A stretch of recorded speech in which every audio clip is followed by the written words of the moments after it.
समुद्र के बीच विराजमान निष्कलंक महादेव मंदिर। दोस्तों, महाभारत काल के कई ऐसे स्थान हैं जो आज भी उस समय के महान इतिहास की गवाही देते हैं और कई ऐसे स्थान हैं जो भगवान श्री कृष्ण से जुड़े हैं तो कई पांडवों की तपस्या और पश्चाताप के साक्षी हैं।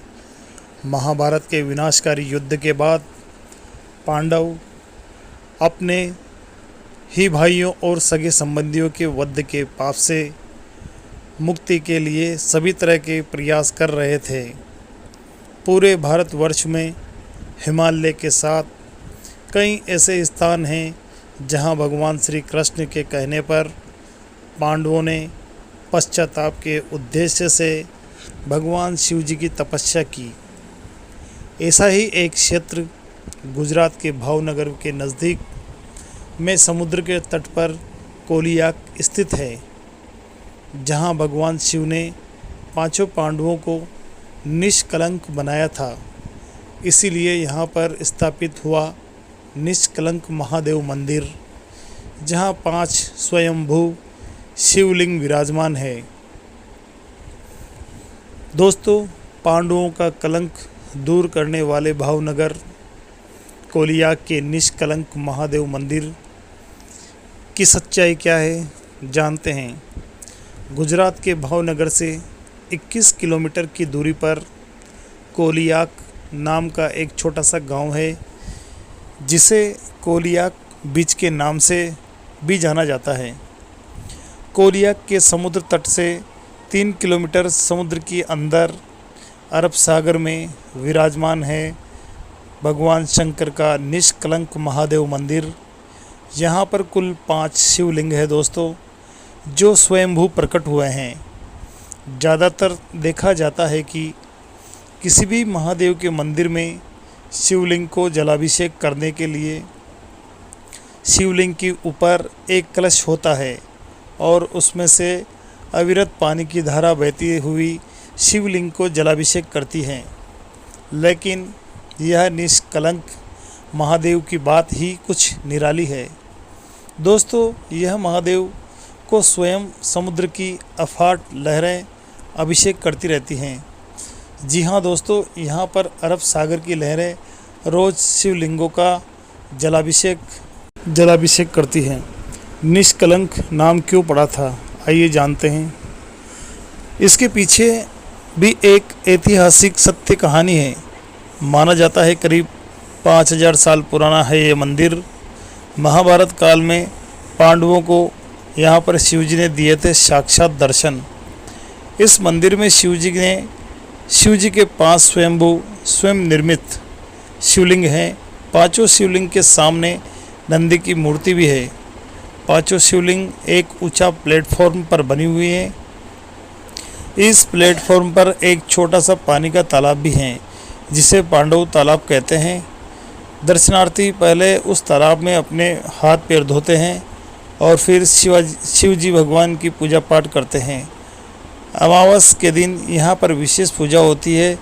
इतिहासकारों के अनुसार पांडवों को यहाँ आकर के अपने भाइयों यानी कि कौरवों को मारने के कलंक से मुक्ति मिली थी, इसीलिए इसे निष्कलंक महादेव कहते हैं। मान्यता है कि इस निष्कलंक महादेव के दर्शन करके अनजाने में हुए पाप कर्म रूप कलंक को मिटा सकते हैं। इसलिए यहाँ पर श्रद्धालु दर्शन करने के लिए आते हैं। भादो महीने की अमावस पर यहाँ एक मेला लगता है। वैसे हर महीने की अमावस पर इस मंदिर में भक्तों की विशेष भीड़ जमा रहती है, जबकि पूर्णिमा और अमावस के दिन समुद्र में ज्वार बहुत सक्रिय होती है। फिर भी श्रद्धालु ज्वार के उतरने का तक इंतज़ार करते हैं और फिर भगवान शिव का दर्शन करते हैं। यहाँ पांडवों को पाप से मुक्ति कैसे मिली थी, आइए जानते हैं। इस मंदिर का इतिहास महाभारत काल से जुड़ा है दोस्तों। महाभारत की युद्ध समाप्ति के बाद पांडव अंदर से बहुत दुखी थे, क्योंकि उन्हें अपने ही भाइयों और अन्य सगे संबंधियों की हत्या के पाप की ग्लानि में थे। तब पांडवों के सदाकाल बने सारथी भगवान श्री कृष्ण ने इस ग्लानि से पांडवों को बाहर निकलने के लिए एक उपाय बताया। भगवान श्री कृष्ण ने बताया कि आर्यव्रत के पश्चिम तट पर गुर्जर क्षेत्र में स्थित कोलियाक तट पर जाकर भगवान शिव का ध्यान करें।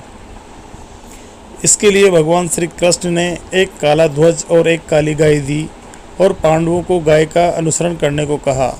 श्री कृष्ण ने यह भी कहा कि जब गाय और ध्वजा दोनों सफ़ेद हो जाएं तो समझ लेना कि गाय और ध्वजा दोनों सफ़ेद हो जाएं तो आप लोग यह समझ लेना कि तुम्हें पापों से मुक्ति मिल गई है। जिस जगह ऐसा हो वहीं ठहरकर शिव जी की तपस्या करना। भगवान के कहते ही भगवान श्री कृष्ण के कहने पर पांडव एक कोलियाक तट पर आते हैं। वो यहाँ आते ही जैसा श्री कृष्ण ने कहा था ठीक ऐसा ही हो जाता है। उसके पश्चात शिव जी के दर्शन के लिए तपस्या करने लगते हैं। भगवान भोलेनाथ पांडवों की तपस्या से खुश हुए और पांचों पांडवों को शिवलिंग के ऊपर शिवलिंग के रूप में अलग अलग दर्शन दिए। यह वही पांचों शिवलिंग हैं दोस्तों जो सदियों नहीं परंतु युगों पहले प्रकट हुए थे। भगवान शिव के ये ही 5 स्वरूप यहाँ स्थित हैं।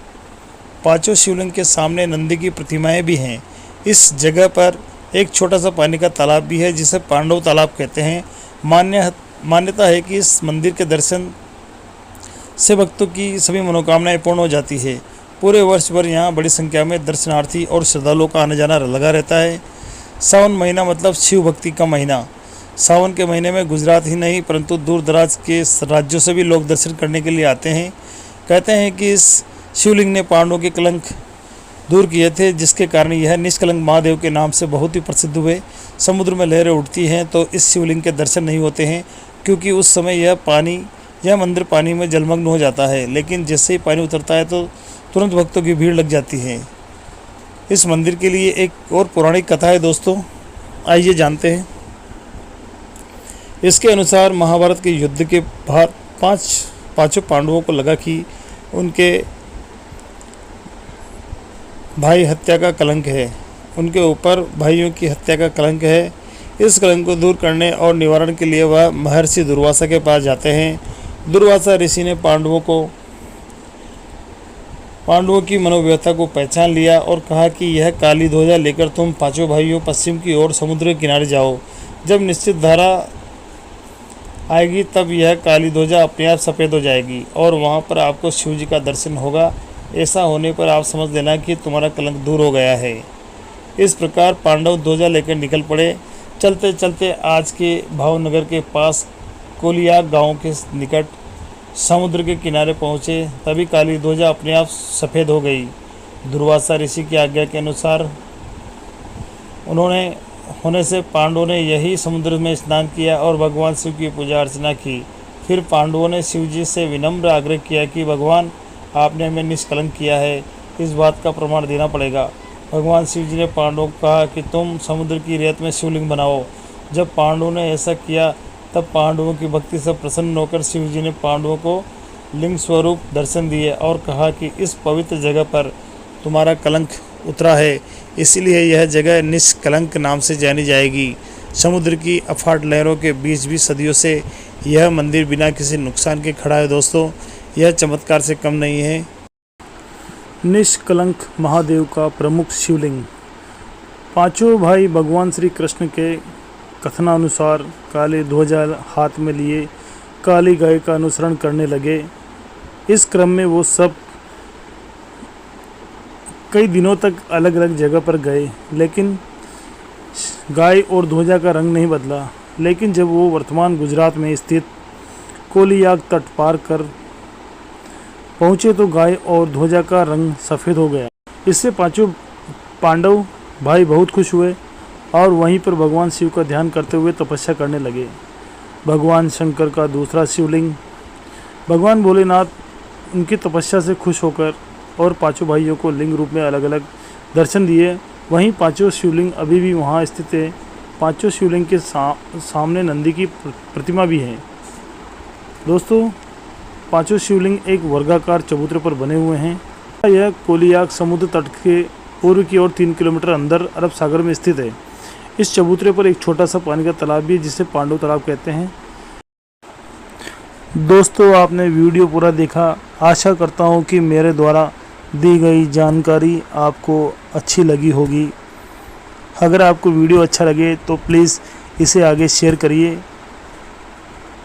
और अगर ऐसे ही वीडियो आप आगे भी देखना चाहते हैं और आप महादेव के भक्त हैं तो मेरे चैनल को सब्सक्राइब ज़रूर कर लें। और दोस्तों वीडियो लाइक करें और कमेंट बॉक्स में हमें बताएं कि आपको आगे कौन से महादेव के कौन से मंदिर के बारे में जानना है, क्योंकि आगे भी हम आपके लिए ऐसे ही वीडियो लेकर आते रहेंगे। तब तक आप खुश रहें, स्वस्थ रहें।